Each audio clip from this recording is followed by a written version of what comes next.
Маусым айының басында Amazon акцияларының 20-ға 1 қатынасында сплит жасады.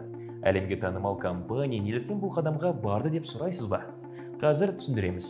Бәріңе сәлем, бұл инвестициялары. Кеттік. Акцияларды бөлу немесе сплит жасау компанияның қымбат акцияларын көпшілікке қол жетімдетеді. Сонымен бірге компанияның жалпы құны түсіп кетпей, өзгеріссіз қалуына себеп болады. Яғни қымбат акцияларды кішірек, арзанырақ акцияларға бөледі. Акцияның бөлінуінің мақсаты қолда бар акциялар санын көбейту арқылы акцияларды қол жетімді ету. Бұл компанияның жалпы құнына ешқандай әсер етпейді, бірақ ол инвесторларға акцияларды сатуды жеңілдету арқылы өтімділігін арттырады. Яғни, компания акциялары ыстық күнде сатылатын салқын су немесе балмұздақ секілді өтімділігі өседі. Бұл өз кезегінде акция бағасының өсуіне алып келеді. Өтімділік деп басқалардың акциямен сауда жасай алатын жылдамдығы мен жеңілдігін айтады.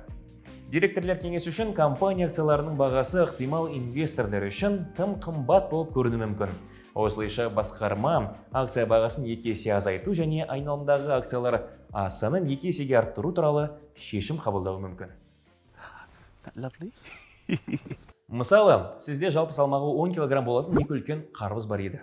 Енді олар жалпы салмағы 10 кг 4 кішкентай қарбызға айналды. Енді сіз 2 кішкентай қарбызды көршіңіз серікке сата аласыз, немесе үйіңіздің жанындағы дүкенге барып, қантқа айырбастай аласыз.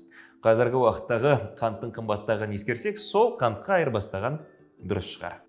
Сплитке дейін сатып алған акция үшін сіз одан кейін пропорционалды түрде арзанырақ 2 акция аласыз. Ол 2-де 1 сплиті деп аталады. Apple компаниясының тарихы акциялар сплитіне өте бай. Компания 1980 жылдың желтоқсанында IPO-ға шыққаннан бері акцияларға 5 рет сплит жасаған.